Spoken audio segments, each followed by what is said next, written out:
O hello everyone, welcome to my channel. This is Ravichandra UPSC CSE. देखिए, आज हम information technology का जो पार्ट 3 है उसको कंटिन्यू करेंगे। और इसमें बेसिकली हम ट्राई करेंगे समझने का कि जो हमारा कॉन्सेप्ट है क्रिमिनल लायबिलिटी से, लास्ट टॉपिक में हमने सिविल लायबिलिटी से डील करा, जिसमें एक केस रह गया आपका एसबीआई वर्सेस चंदर कलानी का केस। वो मैं आपको बता दूंगा जब मैं नेक्स्ट वीडियो में, क्योंकि ये जो वीडियो है ना, इसमें जो क्रिमिनल लायबिलिटी का पूरा केसेस है, और अगर इसके आप पूरे सेक्शंस को देखो तो बहुत ब्रॉड ब्रॉड टॉपिक है, लगभग काफ़ी बड़ा लेक्चर है। तो इसको एक वीडियो में नहीं कवर कर पाऊंगा मैं। मुझे 2 से 3 पार्ट लगेगा इस इंफॉर्मेशन टेक्नोलॉजी को कवर करने में, क्योंकि इसी बीच में इंडस्ट्रियल एक्ट को भी कवर करने का ट्राई कर रहा हूँ, तो थोड़ा सा डिले हो रहा है। क्रिमिनोलॉजी भी कवर करने का ट्राई कर रहा हूँ, तो थोड़ा सा, पर मैं आपके पेपर से पहले कंप्लीट करा दूंगा। दैट्स माय प्रॉमिस कि मैं आपको दिसंबर जनवरी का पेपर से पहले कंप्लीट करा दूंगा इन चीज़ों को। देखिए, आईटी का जो वो केस था ना, चंदर कलानी वाला केस, और एसबीआई वर्सेस चंदर कलानी का केस, उसमें सिंपल सा एक केस एक माइंड में डाल लीजिए फिलहाल के लिए कि अगर आप मान लो आपका बैंक एसबीआई में, और आपका ट्रांजैक्शन हो जाता है, आपकी आपकी एफडी है, और एफडी आपके ऑप्शंस में तोड़ दी गई, मतलब किसी ने ओपन कर दी फ्रॉजरी करके, मतलब कुछ ऐसा, क्या नाम है, आपके अकाउंट को हैक करके कुछ ईमेल्स करा, और ईमेल्स का रिस्पांस भी कुछ ऐसे आया कि बैंक को लगा कि चलिए बैंक का कंफर्मेशन आ गया है, आप एक एनआरआई हो मान लो, इस केस में चंद्र कलानी एनआरआई रहते हैं मान लो। तो उनको पता नहीं चलता कि हमारा एफडी जो है वो क्लियर हो गया है, तोड़ दिया गया है उसको, उनको उन तक मैसेज भी नहीं पहुंचता ईमेल्स का।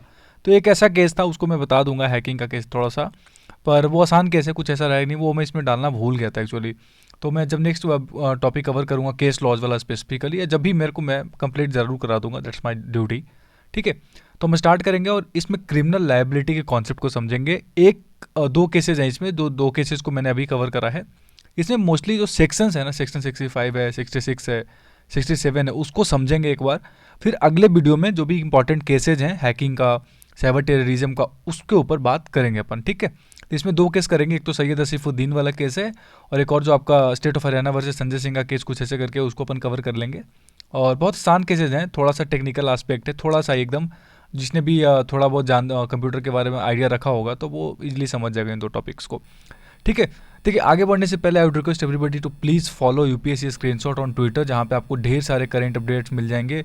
जितने भी इंपॉर्टेंट कटआउट्स होते हैं द हिंदू के, द इंडियन एक्सप्रेस के, वो मैं हाईलाइटेड पार्ट्स में, और जितने भी इंपॉर्टेंट न्यूज़ जैसे पीआईबी वगैरह का ट्वीट्स होता है कई बार प्रेसिडेंट ऑफ इंडिया वगैरह का, उनको मैं रिट्वीट करके आपको इस पर प्रोवाइड कर सकता हूँ। 4 महीने पहले स्टार्ट करी थी मैंने प्रोफाइल, 1433 फॉलोअर्स हो गए, that's very good for me. And daily newspaper PDF discussion को फॉलो करिए टेलीग्राम पे, जिसका लिंक, इन दोनों का लिंक मेरे डिस्क्रिप्शन में भी मिल जाएगा, आपको पिंड कमेंट में भी मिल जाएगा। इस पर मैं डेली सुबह सुबह 7 बजे तक न्यूज़पेपर अपलोड कर देता हूँ, हिंदू, इंडियन एक्सप्रेस और हिंदी हिंदी का भी न्यूज़पेपर। और कुछ क्वेश्चंस भी ऐसे मैं करा देता हूँ इस पर, ताकि आपको जो है ना वो रिवीजन करने में आसानी हो। ठीक है, ज्वाइन करिए, शेयर करिए, एंड प्लीज़ सब्सक्राइब कर चैनल यार। कुछ मतलब कॉलेज के फ्रेंड्स तो एटलीस्ट आप तो कर ही सकते हो, आपको तो कोई प्रॉब्लम है नहीं करने में। And those who are new on the channel, please share and subscribe the channel as well. Thank you. Start करते, देखिए डिटेल में समझने से पहले मैं आपको बताता हूँ जो आपका टॉपिक है वो है क्या।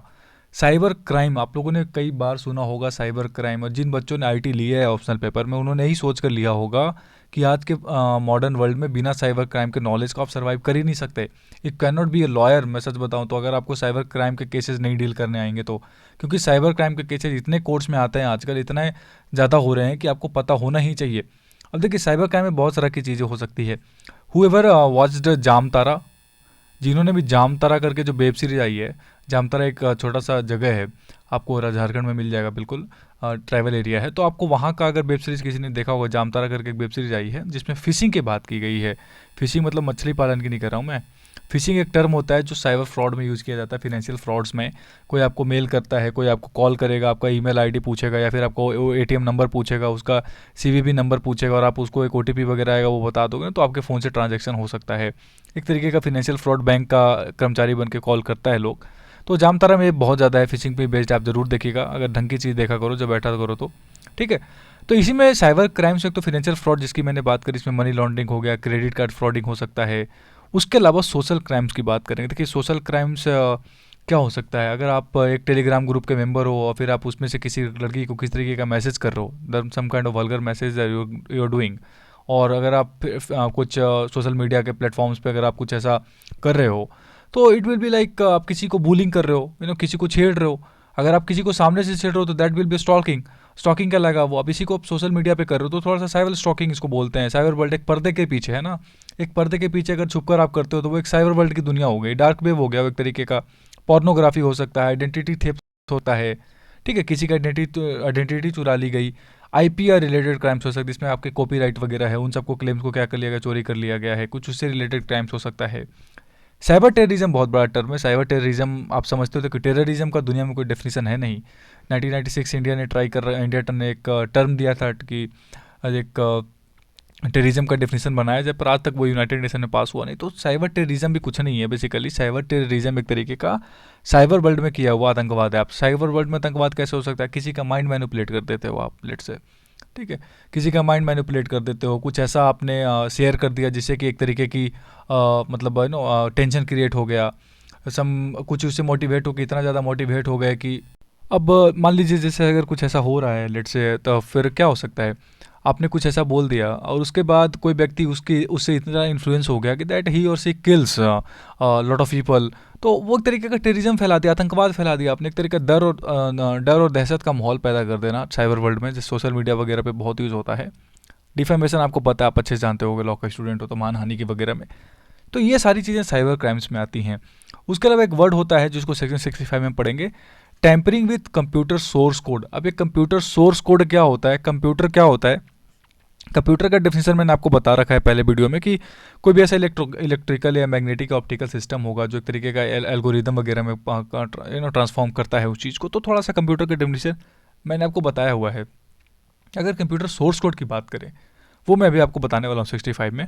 इसी में केसेस को पढ़ेंगे, सैयद आसिफुद्दीन का केस पढ़ेंगे, स्टेट ऑफ आंध्र प्रदेश का जो हाईकोर्ट का केस है। उसके अलावा संजय कुमार का केस पढ़ेंगे, स्टेट ऑफ हरियाणा का। उसके बाद हैकिंग के बारे में समझेंगे, सेक्शन 66 में क्या कहता है हैकिंग। हैकिंग से आप सब अच्छे से वाकिफ़ हो गए।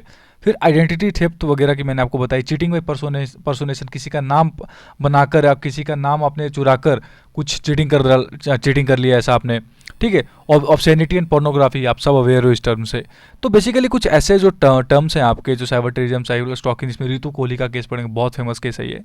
तो ये सारी चीज़ें की इन्फॉर्मेशन आपको नेक्स्ट वीडियो में भी मिल जाएगी, पर इस वीडियो पर्टिकुलरली हम अपने आप को रिस्ट्रेन करेंगे दो जो हमारे केसेज हैं। पहला तो ये सैयद आसिफुद्दीन का केस और ये संजय कुमार का केस है, ठीक है। उसके बाद हम ट्राई करेंगे कुछ सेक्शंस को पढ़ लेने का, ताकि हमारे पास सेक्शंस माइंड में रहें, तो नेक्स्ट टाइम जब मैं आपको बताऊं तो आपको पता होगा सेक्शंस, ठीक है। तो रिलेवेंट सेक्शंस को पढ़ेंगे। इसमें सेक्शन 43 मैंने आपको लास्ट में बता रखा है पिछले सेक्शन में, पिछले वीडियो में। 65, 66 और 67 की बात करने वाले हैं इसमें, ठीक है। चलिए स्टार्ट करते हैं, थोड़ा डिटेल में समझेंगे। देखिए चैप्टर 9 जब आप पढ़ेगा ना आईटी एक्ट का, उसमें जो टैंपरिंग विथ कंप्यूटर सोर्स को डॉक्यूमेंट है ना, उसके बारे में इसने एक टर्म बोला हुआ है। सेक्शन 65 कहता है कि अगर कोई भी व्यक्ति नोइंगली और अननोइंगली, ठीक है, ये बहुत अच्छी टर्म है, अगर आप मतलब इंटेंशनली, अननोइंगली नहीं, इंटेंशनली आपको पता है कि आप जो करने जा रहे हो उसका इम्पैक्ट क्या होने वाला है, मतलब नोइंगली आपको इस चीज़ के बारे में आइडिया है, और इंटेंशनली बहुत मैटर करता है, that's mains Riya, okay. Intentionally, knowingly, destroy करता है, डिस्ट्रॉय वगैरह का सबका डेफिनेशन लास्ट टाइम में बताया हुआ है मैंने। अल्टर करता है या किसी को और को कहता है कि आप ऐसा करो, ठीक है। चोरी करना, डिस्ट्रॉय करना, अल्टर करना किसी भी कंप्यूटर सोर्स कोड का जो एक कंप्यूटर में यूज किया जाता है, कंप्यूटर के प्रोग्रामिंग में यूज किया जाता है, कंप्यूटर सिस्टम यूज किया जा सकता है, कंप्यूटर नेटवर्क में यूज किया जाता है। देखिए इन सब को मिला दोगे ना आप, computer program, computer system, computer network, तो पूरा का पूरा कंप्यूटर सोर्स कोड बन जाएगा। एक कंप्यूटर सिस्टम के अंदर बहुत सारी प्रोग्रामिंग्स होती है, बहुत सारे प्रोग्राम्स से मिलकर एक कंप्यूटर बना होता है, उसमें बहुत सारा कंप्यूटर सिस्टम वर्क करता है, कंप्यूटर नेटवर्क ऑपरेट होता है।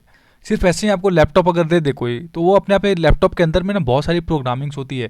कई बार आपका सॉफ्टवेयर अपडेट मांगता है, वो क्यों मांगता है? आपके सॉफ्टवेयर अपडेट में जो नई प्रोग्रामिंग्स हुई है ना, जो कंपनी ने करी है, वो चाहता है कि आप इंस्टॉल करो जिससे कि जो नई चीज़ें वो अपडेट हो जाए, आपका कंप्यूटर सोर्स कोड जो है वो थोड़ा अपडेटेड रहे। कुछ प्रोग्रामिंग अपडेट हो सकता है, कुछ कंप्यूटर सिस्टम अपडेट हो सकता है। प्रोग्रामिंग वगैरह मैंने बता रखा आपको, लाइनेक्स वगैरह जो चीज़ें हैं सब क्या है, कंप्यूटर सोर्स कोड ओवरऑल जो है वो कई सारे चीज़ों को एक अम्ब्रेला टर्म है कंप्यूटर सोर्स कोड, जिसका डेफिनेशन दिया हुआ है। वो क्या दिया हुआ है कि programs, computer command, design, layout, programs analysis, इन सबको किसी भी फॉर्म में, ठीक है, अगर आप एक्यूमुलेट कर दो ना एक जगह पे, तो हो गई कंप्यूटर सोर्स कोड। समझ रहे हो? मान लो एक लेआउट बना रखा है अपने सिस्टम का, एक कंप्यूटर प्रोग्रामिंग का आपने क्या कर रखा है, लेआउट बना रखा है, एक डिज़ाइन बना रखा है, एक कंप्यूटर प्रोग्रामिंग हो गई। अब वो आपके कंप्यूटर सिस्टम में है, कंप्यूटर नेटवर्क में मान लीजिए है वो चीज़, तो वो आपका एक कंप्यूटर का क्या हो गया, सोर्स कोड हो गया एक पर्टिकुलर कंप्यूटर सिस्टम का। तो overall computer source code is an umbrella term, ठीक है। तो वहाँ पे बहुत सारी चीज़ें आ सकती है। जिसमें मतलब कंप्यूटर सिस्टम आ सकता है, कंप्यूटर नेटवर्क आ सकता है, कंप्यूटर प्रोग्रामिंग्स आ सकता है, उसको आपने क्या करा, अल्टर करा, डिस्ट्रॉय करा, कंसील करा, ठीक है।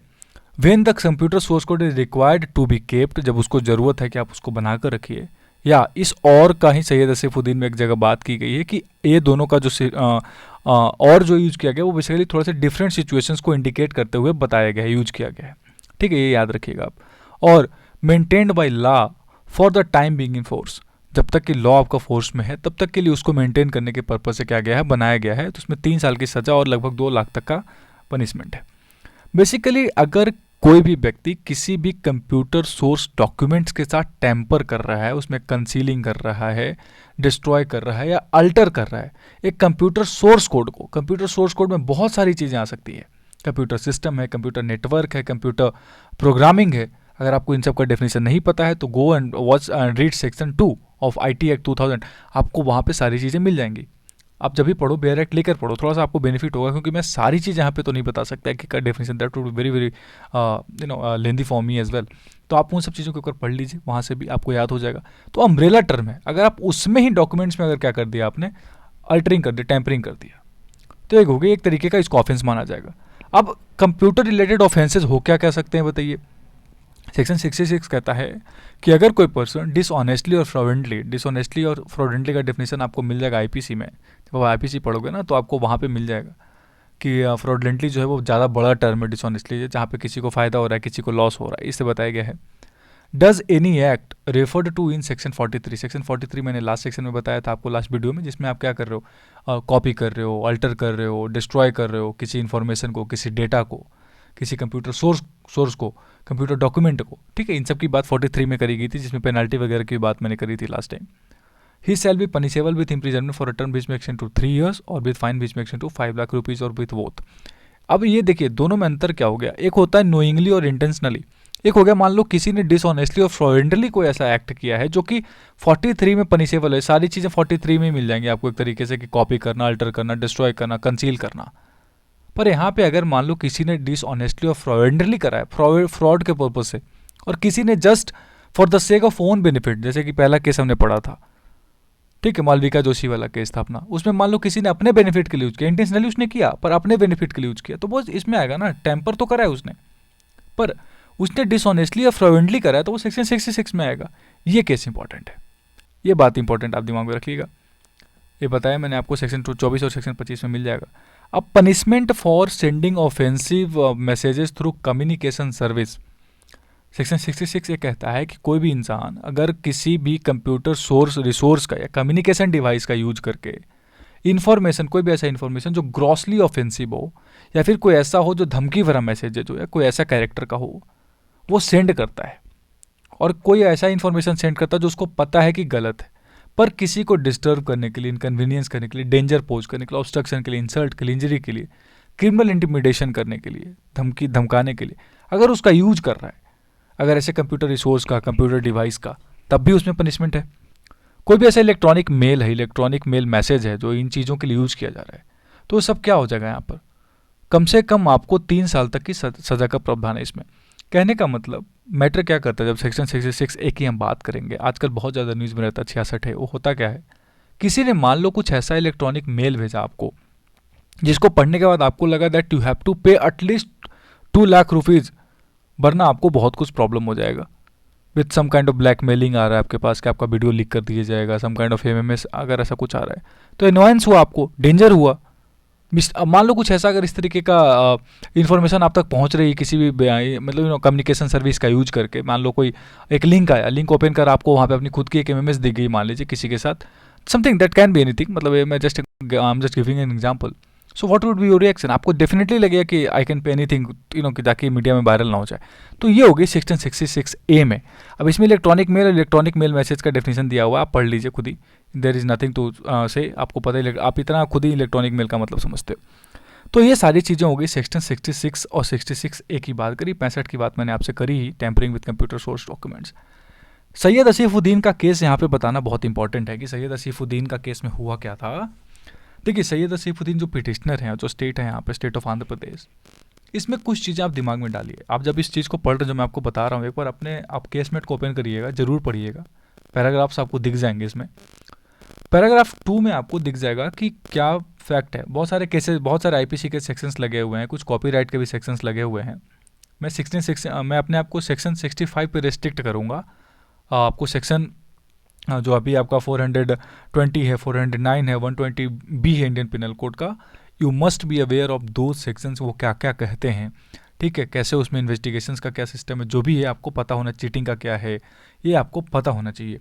तो अभी जब हम सेक्शन 65 की बात कर रहे थे तो मैंने आपसे बोला कि कंप्यूटर सोर्स डॉक्यूमेंट के साथ अगर किसी भी तरीके की टैंपरिंग होती है, टैंपरिंग हो सकती है, चोरी हो सकती है, डिस्ट्रॉय हो सकता है, अल्टर हो सकता है, कुछ अगर ऐसा हो रहा है तो सेक्शन 65 में होगा। एक टर्म वहाँ पे बहुत मैटर कर रहा था, वो था कम्युनिकेशन डिवाइस मान लो, या कंप्यूटर सोर्स डॉक्यूमेंट। तो सबसे इंपॉर्टेंट तो ये ना कि किस चीज़ की, जिस चीज़ का हम यूज करें, क्या वो कंप्यूटर सोर्स डॉक्यूमेंट है पहले, ये तो हमारे लिए सबसे इंपॉर्टेंट है। सईद सैफुद्दीन के केस में यही हुआ था। इसमें यही बात सबसे इंपॉर्टेंट मुद्दे बन के आई थी कि जो ये टेलीफोन की हम बात कर रहे हैं, आपको याद होगा पहले जीएसएम और सीडीएमए करके आती थी एक सिस्टम, जिसमें आप डेटा और वॉइस एक साथ यूज़ कर सकते थे, सिम रिमूवेबल वगैरह का जो उसमें पैटर्न था। कई सारे फ़ोन सीडीएमए फ़ोन होते थे जिसमें आप एक ही पर्टिकुलर सिम यूज़ कर सकते थे, एक ही कंपनी का। जीएसएम फ़ोन होता था जिसमें आप अलग अलग तरीके की चीज़ें यूज़ कर सकते थे, डेटा और वॉइस एक साथ यूज़ कर सकते थे। पहले चलता था, अब तो खैर ये सब खत्म हो गया है। अब तो स्मार्टफोन्स ऐसे आ गए, इतना डिटेल में आ गए। पहले तो वो कीपैड वाला फ़ोन सिस्टम था। तो इस वजह के 2005 का केस है, ये काफ़ी पुराना केस है।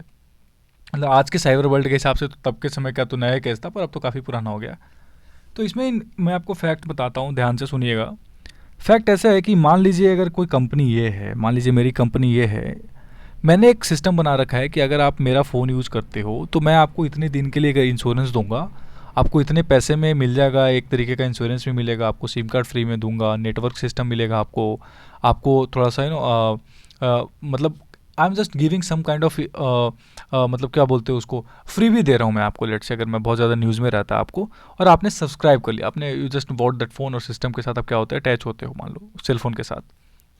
पर कोई कंपनी बी है, उसने क्या करा, that company is doing something very awkward. मतलब सिंपली क्यों कि वो क्या कर रही है कि आपके ही कंप्यूटर सोर्स कोड को किसी तरीके से हैक करके, हैकर्स की कमी नहीं दुनिया में, हैक करके बस ये कर रही है कि आपका जो सारा सिस्टम है ना सेलफोन का, उसका यूज करके बस उसमें कुछ ऐसे आउटपुट्स, कुछ ऐसे इनपुट्स ऐड कर दे रही है कि सब्सक्राइबर को एक नया पैटर्न मिल रहा है कि यार ये ज़्यादा बेनिफिशियल है।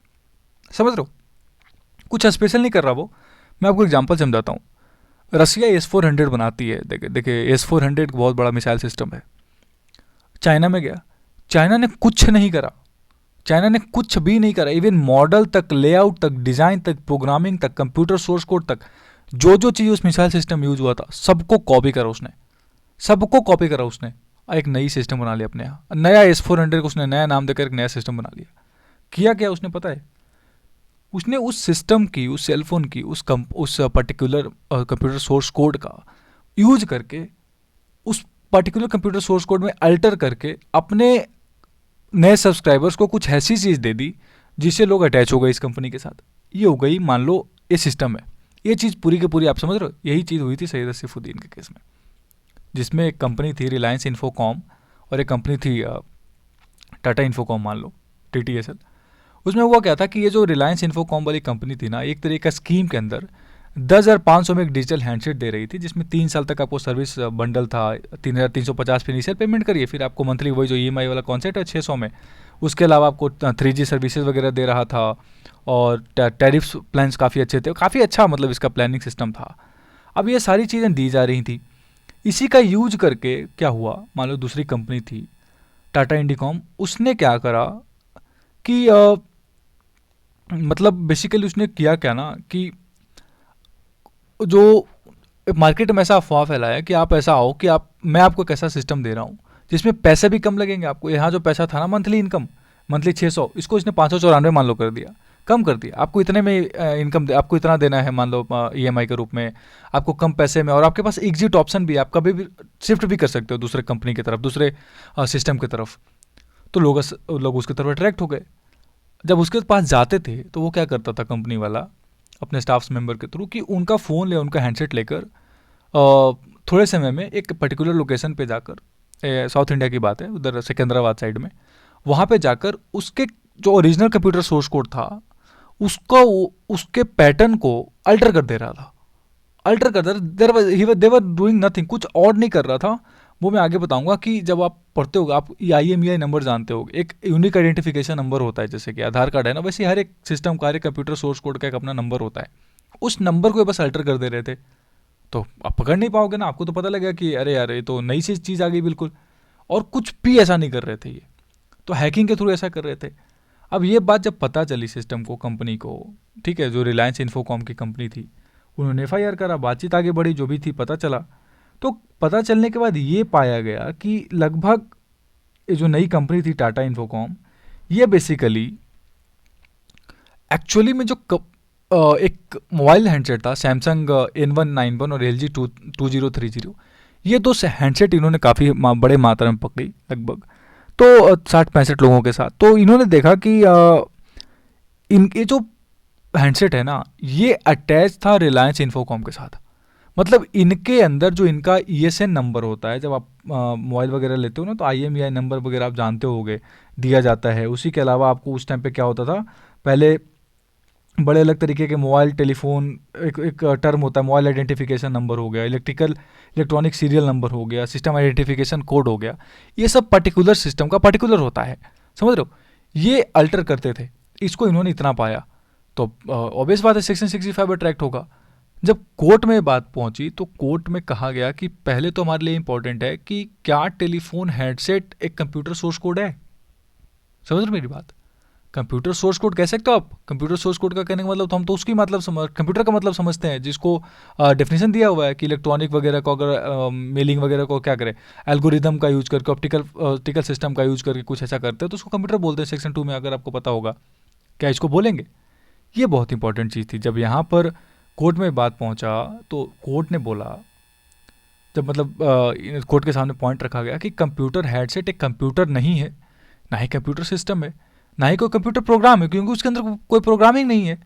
अल्टरनेटिवली जब कोई ऐसा रूल ही नहीं है, तो हम कैसे बोल सकते हैं, ठीक है। और वैसे भी ये जो कंपनी है टाटा, इन्होंने बोला है, जिनको पिटिशनर्स के जो लोग थे, कि TTSL जो कंपनी है टाटा, इसके पास 1 लाख कस्टमर्स है आंध्र प्रदेश में, तो इनको क्या ज़रूरत है दूसरे कंपनी के वगैरह को, दूसरे कंपनी के लोग सब्सक्राइबर्स को चोरी वगैरह करने का, उनको अट्रैक्ट करने का, लुभाने का। तो ये बात तो गलत है। इसमें जो कोर्ट तक ये बात पहुंची, कोर्ट ने क्या बोला वो मैटर करता है। इस चीज़ को सुनिए।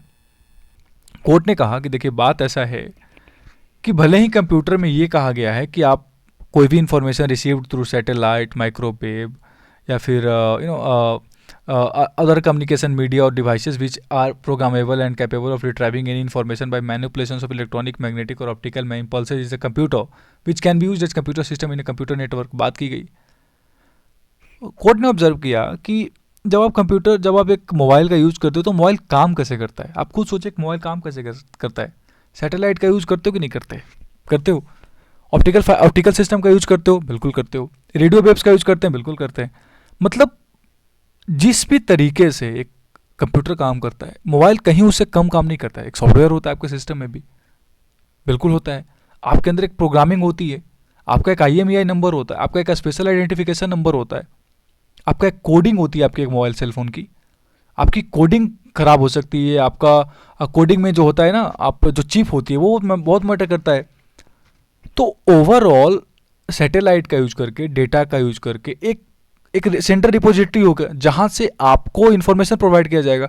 आपको वहां से ऑप्टिकल सिग्नल्स भेजे जा रहे हैं आपके फोन तक, तभी तो आप डेटा वॉइस यूज कर पा रहे हो। मतलब कहीं ना कहीं एक तो सेंटर पोजीशन होगा जहां से आपके फ़ोन के नेटवर्क्स को, आपके फ़ोन्स के कंप्यूटर प्रोग्रामिंग को, जो भी है उसको कंट्रोल किया जा रहा है।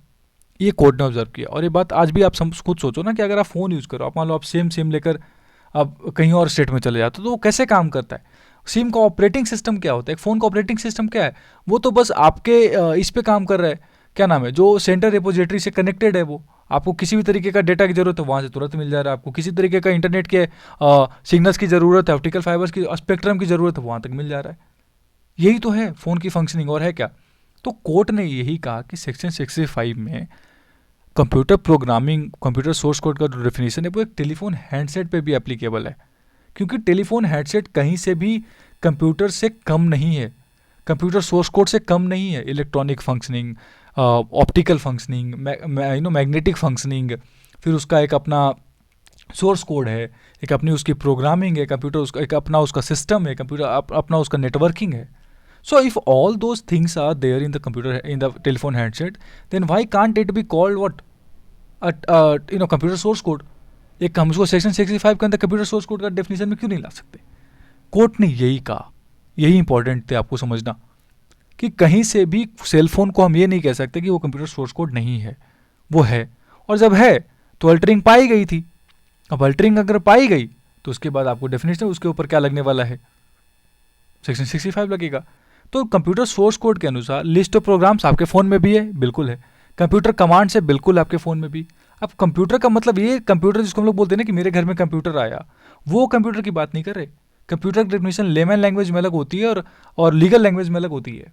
तो आप लीगल लैंग्वेज में बात कर रहे हो. और डिज़ाइन और लेआउट है, एक प्रोग्रामिंग एनालिसिस है कंप्यूटर रिसोर्सेज का किसी फॉर्म में, एक कंप्यूटर सोर्स कोड हो गया.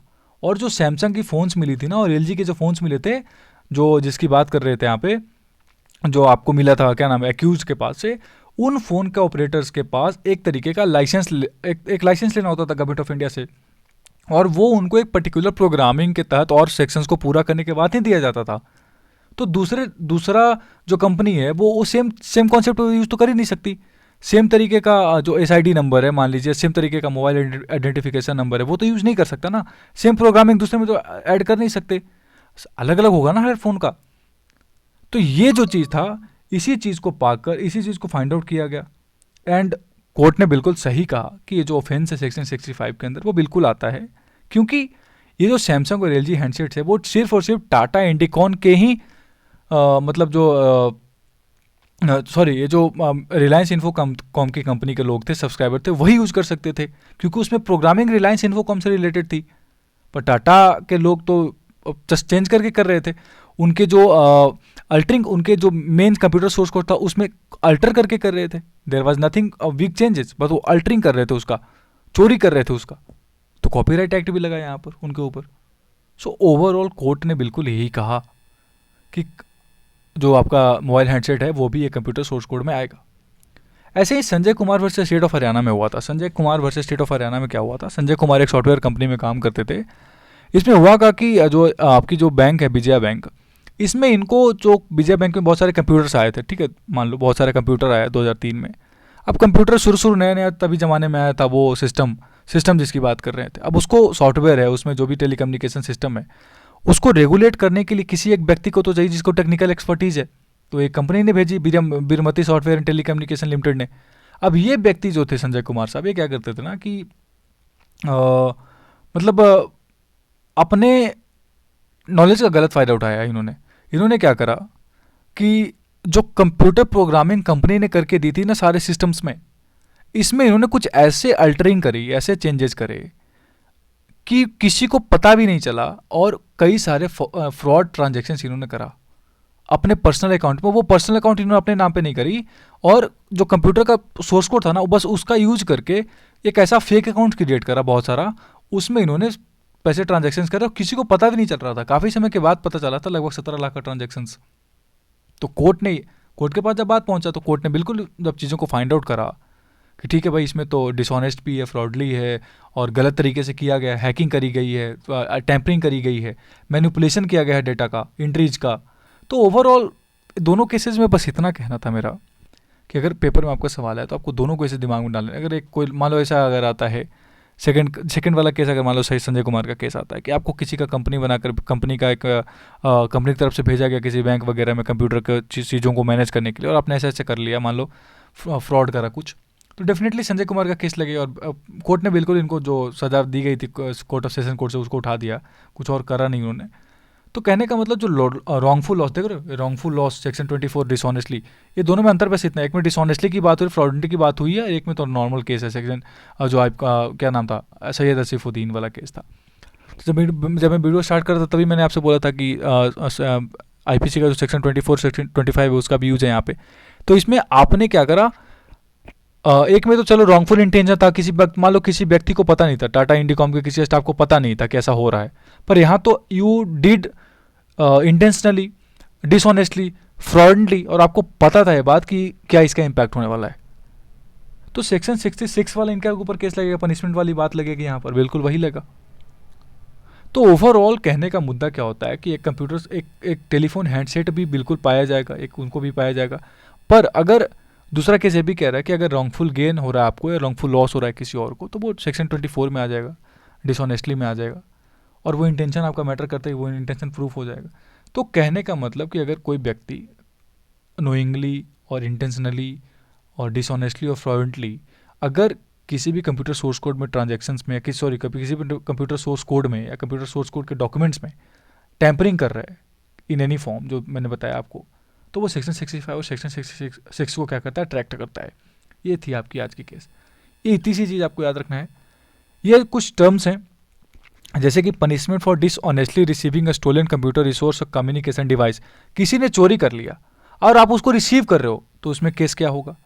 उसी तरीके से आइडेंटिटी थेफ्ट, आपको पता है आपकी पर्सोनेशन की मैंने बात करी, चोरी कर लिया, आपके चेहरे की चोरी कर, आपका सिग्नेचर चोरी कर लिया मान लीजिए, ठीक है, कुछ आपका ऐसे आपका आइरिश चोरी कर ली गई, तो उसमें जो है वो केस क्या लगेगा। चीटिंग बाय पर्सोनेशन, मैंने आपको बोला ना चेहरे वगैरह का चीज़, उसमें चीटिंग कर लिया, चीटिंग आईपीसी की डेफिनेशन आपको पता होगा। फिर अगर कोई मान लीजिए punishment for violation of privacy intentionally और नोइंगली कैप्चर करता है, पब्लिशेज करता है या ट्रांसमिट्स करता है image of a private area of any person, private area का भी डेफिनेशन है, बिना उसके कंसेंट के या बिना उसके लड़का और लड़की, under circumstances violating the privacy of that person shall be punish with imprisonment which may extend to 3 years और 2 लाख तक की सजा हो सकती है। ये जो है ना 66, ये बहुत इंपॉर्टेंट है, आज के ज़माने में बहुत मैटर करता है ये। जब से right to privacy fundamental right बन गई तब से और ही ज़्यादा करता है, उसका अलग पनिशमेंट है। ट्रांसमिट मतलब सेंड कर दिया विजुअल इमेज किसी को, अब पर्सन के द्वारा जो लिया गया था मान लीजिए, किसी और के द्वारा देखा जाता है। कैप्चर करना, क्लिक कर लिया आपने, किसी को भेजा नहीं है। उसके अलावा मान लीजिए अगर प्राइवेट एरिया जहाँ पे अंडर गारमेंट क्लैड जेनिटल्स है, पब्लिक एरिया है, बटक्स है, फीमेल है, ब्रेस्ट है, इन सब चीज़ों को क्या बोलते हैं, प्राइवेट एरिया। पब्लिशेज आपको पता है रिप्रोडक्शन इन द प्रिंटेड और electronic form and making available for the public, publishes हो जाएगा सर्टेन सर्कमस्टांसेस में। तो ये सब चीज़ों में क्या हो गया, सेक्शन 66 अट्रैक्ट होता है। ठीक है, आपके सिग्नेचर की चोरी हो गई मान लो, सिंपली सिग्नेचर की चोरी होगी तो आपकी आइडेंटिटी थेफ्ट होगी ना, आपकी एक पर्टिकुलर चीज़ चोरी होगी। पर अगर उसका चेहरे की चोरी करके चीटिंग करी गई तो वो सेक्शन 66D में आएगा, पर्सोनेशन के द्वारा। आप बनकर किसी ने, आप मतलब आपको बनकर कि आप that's me for me that's I am Ravichandra, तो कोई क्या किया, रविचंद्रा बनकर किसी के साथ क्या कर दिया, गलत कर दिया, चीटिंग कर ली किसी की। अब मान लो लेट्स में अगर मैं कोई ऐसा हूँ मतलब कुछ कंपनी में हूँ मान लो, और किसी ने मेरे कंपनी जैसे SBI का बैंक मैनेजर बनकर किसी ने कॉल करा, that's I am from SBI bank manager, आपकी पर्सोनेशन बनकर चीटिंग करी गई, आपका जो नो इमेज बनाकर अगर कुछ ऐसा बोला जाए तो ये सब चीज़ें 66D में आ जाएंगी। ठीक है, आगे चलेंगे, एक और होगा लास्ट 66 ये मैं आपको बहुत डिटेल में बताऊंगा जब अपन साइबर टेररिज्म की जब केस कर रहे होंगे ना, उसमें जब रितु कोहली का केस करेंगे साइबर टेररिज्म का, उसमें बताएंगे कि साइबर टेररिज्म कितना बड़ा चीज़ है। इसमें तो बहुत कुछ बनेगा, जब वो स्पेसिफिकली एक वीडियो में डील करूंगा लास्ट के 2-3 टॉपिक्स में। अभी आप बस एक बार सोच लीजिए कि जो whoever with intent to threaten the unity, integrity, security और सोवरिटी ऑफ इंडिया और to strike terror in the people और any section of the people by denying और cause the denial of access to any person authorised to access computer resource. किसी को access करने का power है, उसको आपने डिनाइल कर दिया और आपने मान लो उसको डिनाई कर दिया और खुद यूज करके कुछ ऐसा कर दिया कि यूनिटी की बात हो गई। मान लो लेट से ऐसा होता है ना, कई बार देखते होगे मूवीज़ वगैरह में, एक बहुत बड़ा कंपनी है, मान लो कोई थर्मल पावर प्लांट है, उसके पास एक्सेस है किसी कंप्यूटर सोर्स कोड का, और आपने उसका कंप्यूटर सोर्स कोड को यूज नहीं करने दिया, उसको थ्रेटन करा, और उसके जगह आपने यूज करके देश में दहशत का माहौल पैदा कर दिया कि मैं ना आग वो लगा दूंगा, बिजली काट दूंगा पूरे इंडिया का, मैं पूरे इसमें हवा में जहर मिला दूंगा, कुछ ऐसा करके कंप्यूटर सोर्स कोड का यूज करके। क्या है ये सब, है ना, यही सब फैमिली मैन आप सीजन 1 देखा होगा आपने, उसमें ही तो हुआ था लास्ट में, दिल्ली के हवाओं में जहर फैला दी गई थी। उसी तरीके से अटेम्प्टिंग टू पेनिट्रेट और access a computer resource without authorisation और एक्सीडिंग ऑथोराइज्ड एक्सेस, अटेम्प्ट करते हो या पेनिट्रेट करते हो। इंट्रोड्यूसिंग और causing to introduce any computer contaminant, बिल्कुल कंटामिनेंट का डिफिनेशन मैंने आपको बता रखा है। या फिर by means of such conduct causes और is likely to cause death और इंजरीज टू पर्सन्स और डैमेज टू और डिस्ट्रक्शन ऑफ प्रॉपर्टी और डिस्टर्ब्स और knowing that it is likely to cause damage और डिस्ट्रप्शन ऑफ सप्लाईज और services essential to the life of the community और adversely affect the critical information infrastructure specified under section 70। वही मैंने बोला ना light वाली बात, और क्या होता था, मान लो गैस सप्लाई हो रही है वो गैस सप्लाई आपने हवा फैला दी, उसमें जहर फैला दिया आपने पूरे ऐसा करके। तो ये क्या है सब? आजकल देखिए कंप्यूटर से सारा कुछ कनेक्टेड है, सॉफ्टवेयर इस तरीके से अपडेट होती है कि सारा कुछ कनेक्टेड होता है। तो इसके बारे में बात करेंगे जब साइबर टेररिज्म की बात करेंगे, तब डिटेल्ड में, काफ़ी बड़ा हो जाएगा वीडियो। और ये सारे सेक्शंस हैं ना, ये आने वाले सेक्शंस में यूज होगा, तो एक बार वीडियो को पॉज करके थोड़ा सा पढ़ लीजिएगा कि अगर ऑब्सीन मटेरियल इलेक्ट्रॉनिक फॉर्म में ट्रांसमिट होता है तो क्या पनिशमेंट है। सब पोर्नोग्राफी में बात करेंगे अपन के, आपको सेक्शंस बताऊंगा, फिर मैं आपको क्या बताऊंगा, केस बताऊंगा। सेक्शंस बताऊंगा, केस बताऊंगा। 67A, अगर किस तरीके का material containing sexually explicit act ETC nail electronic form, थोड़ा अलग है। और मटेरियल डिपिक्टिंग चिल्ड्रेन, अगर चिल्ड्रेन है उसमें तो क्या फॉर्म होगा, ऑब्वियस बात है चिल्ड्रेन का थोड़ा सा अलग तरीके से केस डील होता है। तो आने वाले सेक्शंस में मैं ऐसे ही जो है वीडियोज़ में आपको बात करने वाला हूँ। और आपको मैंने बता रखा है सारा कुछ कि सेक्शन 43 लास्ट में क्या हुआ था। लास्ट वीडियो में सेक्शन 43 के बारे में बता रखा है मैंने आपको। So this was all about the video, जहाँ पे सईद सैफुद्दीन का केस आप, आई होप आपको समझ में होगा। थोड़ा बहुत टेक्निकल था, आप एक बार खुद भी पढ़ लीजिएगा तो आपको जल्दी समझ में आ जाएगा मेरी बातें। एंड कंप्यूटर सोर्स कोड एक अम्ब्रेला टर्म, बस इतना भी याद रखिएगा तो काम बन जाएगा आपको। और सेक्शन जो सेकंड वाला केस था आपने, उसमें तो सेक्शन 24 सेक्शन 25 IPC का यूज होना था, इसलिए बताया गया था। ठीक है, जल्दी दूसरा वीडियो लेकर आऊँगा IT वगैरह और क्या इंडस्ट्रियल एक्ट का भी। So please subscribe the channel, share with your friends, and thanks for watching me. Thank you.